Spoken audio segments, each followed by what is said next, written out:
Persekutuan Jemaat GKI Seklasis Mimika yang dikasihi Tuhan. Dalam perayaan Jumat Agung memperingati peristiwa kematian Tuhan Yesus pada tahun 2020, nampaknya sungguh-sungguh sangat berbeda. Kita telah dipisahkan karena situasi yang sedang kita alami. Walaupun demikian, saya rasa sangat penting untuk menyampaikan bagian firman menjadi refleksi pribadi kita dalam keluarga dan rumah tangga kita dalam suasana perayaan kali ini. Bagian firman Tuhan yang menjadi refleksi saya pilih dari 1 Petrus pasal 2 ayatnya yang ke-18 hingga ayatnya yang ke-25. Saya mohon Bapak Ibu bisa membacakannya dan menyimaknya dalam konteks penderitaan Kristus demi keselamatan manusia karena cintanya yang besar. Saya berikan tema penderitaan Kristus sebagai kasih karunia bagi manusia. Saudara yang dikasihi oleh Tuhan, menghadapi situasi saat ini, tentu banyak sekali pertanyaan yang secara implisit maupun eksplisit dapat dimunculkan oleh majelis jemaat, warga jemaat, bahkan sebagai pelayan. Bagaimana sikap kita dalam menghadapi situasi seperti ini? Apabila kita mengalami penderitaan, bagaimana caranya? Apakah kita acuh tak acuh terhadap situasi penderitaan seperti itu? Atau bagaimana cara dan sikap kita? Dalam berbagai pertanyaan tentu kita lontarkan, baik terhadap Tuhan, tetapi juga terhadap sesama kita. Tentu sebagai manusia, wajar saja bila banyak pertanyaan harus dimunculkan dalam situasi yang mencekam. Kita harus sadari bahwa manusia juga seringkali bertanya dan berkata, termasuk kita. Bukankah seluruh upaya manusia, sadar ataupun tidak sadar, pada dasarnya adalah untuk mencegah ataupun mengurangi, mengatasi berbagai derita yang dihadapinya? Harus kita pahami bahwa derita bisa saja muncul dalam wujud penyakit, kegagalan, musibah, kekerasan, bahkan tekanan hidup, ancaman dan kemiskinan, keterbelakangan dan ketidaksesuaian, bahkan kesalahpahaman, perselisihan dan pemberontakan, kerapuhan dan kekurangan, juga kehancuran moral, perselisihan, dan lain sebagainya, yang bila dapat ditambah sederetannya dan dirinci, sesungguhnya cukup banyak. Olehnya setiap kata itu merupakan pengakuan bahwa hidup tidak selamanya mulus, bahwa hidup tidak terlepas dari cengkeraman derita, entah karena ulah diri sendiri atau karena ulah orang lain, atau dampak dari sesuatu yang tidak dapat kita kendalikan. Dalam hidup ini bisa menimbulkan banyak pertanyaan. Coba kita simak dan lihat sejenak bagaimana pemazmur pernah melihat derita itu sebagai terpaan Tuhan menurut Mazmur 90 ayat yang ke-7 hingga 9. Saudara bisa membacanya. Sehingga kebanggaan hidup ialah kesukaran serta penderitaan. Terlihat pada ayat yang ke-10. Hal yang sama pernah diungkapkan pula oleh Paulus, bahwa ia tidak pernah menyembunyikan apa yang dirasakannya sebagai penderitaan dan kesesakan serta kesukaran dalam hidup dan pelayanannya. Bandingkan saja 2 Korintus 6 ayat 4 hingga ayat yang ke-6. Karena itu saudara, situasi dan kondisi yang sedang kita hadapi mengantar kita sejenak untuk melihat konteks pembacaan kita saat ini. Kita simak bersama 1 Petrus 2 ayat 18 hingga 25. Di sana kita akan menjumpai bagaimana sikap terhadap derita telah ditunjukkan oleh Kristus, dan dengan demikian ia telah meninggalkan keteladanannya bagi setiap orang yang mau mengaku serta menjadi pengikutnya. Itulah sebabnya ia katakan, setiap orang yang mengikuti aku pasti menderita. Ayat 21. Saudara, hal yang unik dan spektakuler dapat kita lihat dalam diri Yesus. Ia dihina dan dicaci maki, bahkan pada akhirnya ia dipaku pada kayu salib, bagaikan orang yang telah melakukan kejahatan yang hebat dan berat. Ayat 23 hingga ayat yang ke-24. Hanya karena kerelaannya memikul dosa manusia, ia tidak dapat membela dirinya. Saudara, dengan pengorbanannya itu kita pun dapat memahami dan mengerti dengan sungguh bahwa kini kita telah terbebas dari kehancuran dosa serta kecenderungan melakukan kejahatan yang lazimnya kita sebut sebagai dosa. Serta kita dipanggil untuk menjalani kehidupan yang baru sesuai dengan apa yang dikehendaki oleh Tuhan, sebagaimana Petrus menyatakannya dengan suatu ungkapan, hidup untuk kebenaran. Ayat yang ke-24, saudara bisa menyimaknya di situ.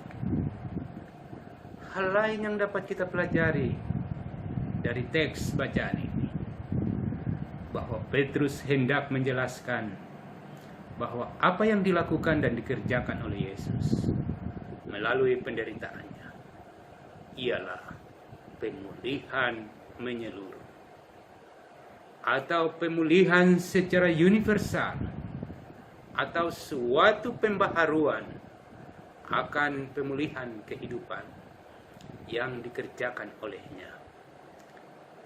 Perhatikan kata-kata, oleh bilur-bilurnya memberikan kesembuhan pada kita, dan ia mampu melepaskan kita dari daya kesesatan iblis.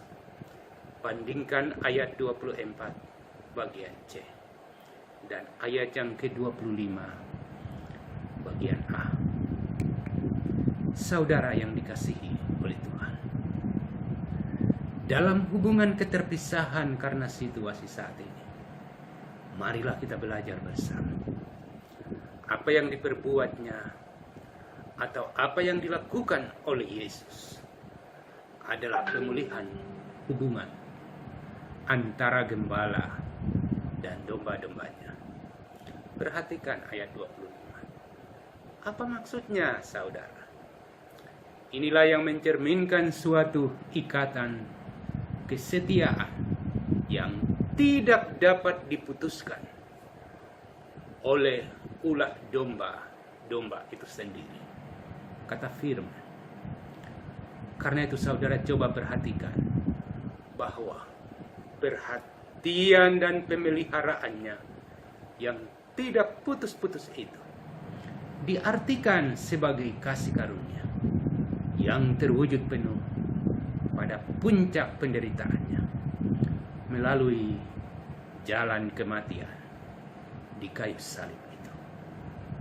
Saudara yang dikasihi oleh Tuhan, sikap tanpa pamrih, tanpa mengharapkan balas jasa diperlihatkan oleh Tuhan Yesus kepada manusia ketika ia menjelmakan diri sebagai sesama yang sejati. Bandingkan 1 Timotius 2 ayat 5 hingga ayat yang ke-6. Ia tidak hanya meninggalkan citra kesetiakawanan, tetapi pula ia membangkitkan kesadaran untuk mengikuti panggilan yang serupa di tengah derita dan sengsara yang dihadapinya. Bandingkan ayat yang ke-21. Saudara yang dikasihi Tuhan, apa bedanya? Bedanya ialah bahwa ia bersikap seperti itu tanpa berbuat dosa, sedangkan kita dipanggil untuk berlaku seperti itu berdasarkan kasih karunia yang telah dilimpahkan oleh Tuhan kepada kita, walaupun kita penuh dengan dosa. Dan dengan tindakannya itu, ia dapat memulihkan dan mengangkat kita dari dosa dan celah kita. Ayat 24, saudara. Sehingga layaklah kita menemui dan memenuhi panggilan mulia itu sebagai anak-anak ahli waris kerajaannya, saudara. Saudara yang dikasihi oleh Tuhan, sekalipun kita terpisah dan dapat merayakan Jumat Agung ini di rumah keluarga kita masing-masing, namun firman Allah tidak dapat dibatasi, akan masuk dan mencari kita sepanjang kita punya kerinduan untuk memiliki Dia dan menjadi bagian dalam hidupnya. Marilah kita belajar tentang derita yang ditanggungkan orang lain kepadanya. Ia tidak dapat membalasnya. Ia pun tidak mencaci maki kembali atau mengancam balik. Ayat 23 saudara menyimaknya. Saudara yang dikasihi Tuhan, menjelang peringatan dan sengsara serta peristiwa kematian Tuhan Yesus pada perayaan Jumat Agung hari ini, dan juga di tengah situasi COVID-19 yang mencekam, mungkin sikap kita seperti itu di dunia ini. Kita dianggap terlalu lemah dan tidak mau menunjukkan harga diri. Kalau diri kita diperlakukan seperti itu, tentu kita tidak akan tinggal diam dan siap untuk menangkis, siap untuk membalas, malah kalau perlu membalas lebih keras lagi. Olehnya, saudara, apa yang dituturkan penulis Surat Petrus dia ayat 23. Marilah kita belajar untuk memahaminya, bahwa mencerminkan watak dan karakter kita sebagai manusia. Akan tetapi Kristus dalam wujud manusia, ia tidak berlaku seperti kita. Ia memilih untuk mengampuni dan mengasihi. Itulah teladan yang dituntut kepada saudara dan saya. Namun nampaknya begitu sulit dan sukar kita lakukannya. Ia rela menerima pukulan-pukulan yang seharusnya tidak dilontarkan kepadanya. Oleh karena kasihnya demi keselamatan manusia, ia menjalaninya dengan sungguh sadar akan kasihnya demi pemulihan manusia dari dosa. Hal lain yang dapat kita pelajari, saudara, bahwa justru Petrus menjelaskan bahwa bilur-bilur yang dideritanya itu dapat memberikan kepada kita kesembuhan, dapat memberikan kepada kita pengampunan, dan dapat memberikan kepada kita perdamaian. Pengampunan menjadi sesuatu yang sulit dikerjakan manusia. Perdamaian menjadi sesuatu yang langka diciptakan dan didirikan manusia di dunia ini. Tetapi Allah di dalam Yesus Kristus mampu melakukannya, supaya manusia belajar bagaimana artinya menghadirkan pengampunan dan perdamaian bagi sesama. Bandingkan ayat 24 bagian C. Dengan mau mengikuti Dia, saudara, kita dipanggilnya menjadi pangkal rujukan dan keutuhan dengan berpangkal pada kasih karunia Tuhan. Dalam hubungan dan relasi kerja apapun yang kita lakukan, kita tidak hanya berlaku ramah dan tekun pada atasan yang berlaku ramah dan baik terhadap kita. Bandingkan ayat 18. Tetapi bagi semua orang. Saudara, marilah kita sadari sedalam-dalamnya bahwa kita telah menerima kasih karunia Tuhan lewat deritanya. Dan oleh sebab itu, di tengah situasi yang mencekam saat ini, hati kita tidak akan tergerak untuk membalas kejahatan dengan kejahatan. Tetapi berilah tempat, berilah pengampunan bagi orang yang kau benci. Bandingkan Roma 12 ayat 17 dan seterusnya. Saudara yang dikasihi oleh Tuhan, pada pihak lain kita tidak akan mau menerima pujian kalau kita alami derita karena perbuatan tercela. Betapa banyak orang disanjung karena kesuksesan mereka, yang ternyata dapat diperolehnya dengan cara yang licik dan busuk. Sikap Tuhan sungguh-sungguh sangat berbeda. Ia menghadirkan dunia yang berbeda nilainya, yang tidak didasarkan atas kemegahan, yang tidak didasarkan atas kekerasan, tetapi hanya atas kasih karunia sebagai daya pendorong yang memulihkan serta menyelamatkan semua pihak, termasuk saudara dan saya.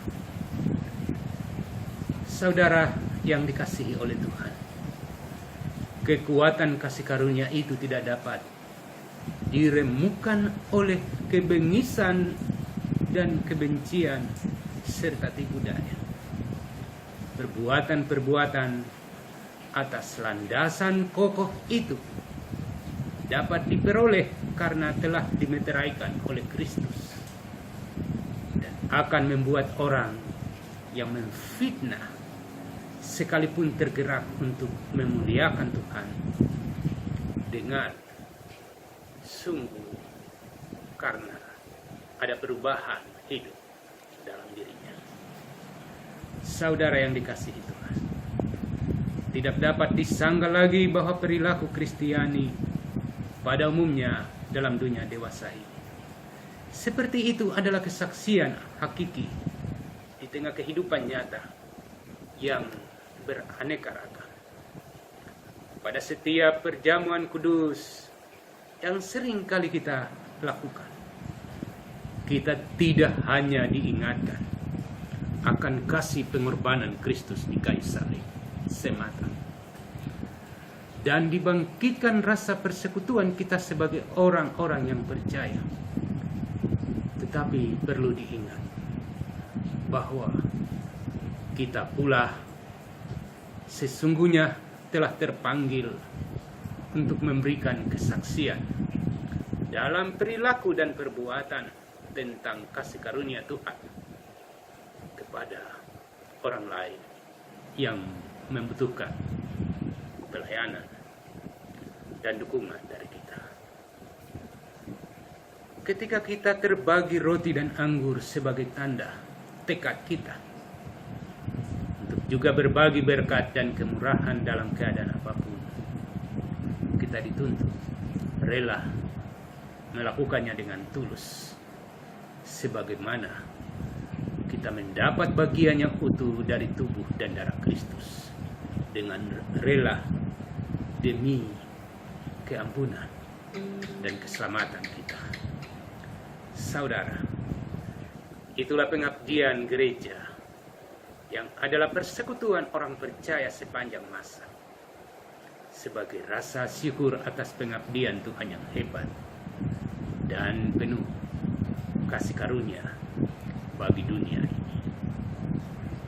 Dalam suasana dan situasi COVID-19 yang mencekam, saudara dan saya, kita berdoa dan kita percaya bahwa penderitaan Kristus dan kematiannya telah memulihkan manusia dari kuasa dosa dan maut, dan ia memenangkan kita dari belenggu kelaliman iblis.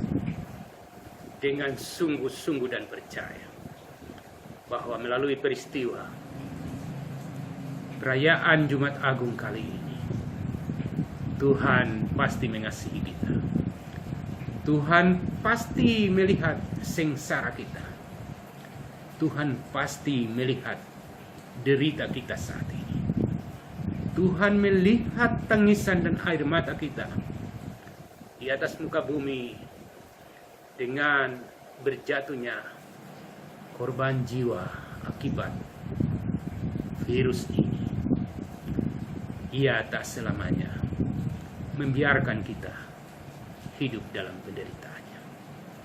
Ia mampu memulihkan situasi ini ketika kita memanggil Dia dan melibatkan Dia dalam pergumulan kita menuju pemulihan. Tuhan mengasihi saudara. Tuhan memulihkan saudara di tengah ketakutan dan penderitaan ini. Shalom. Amin.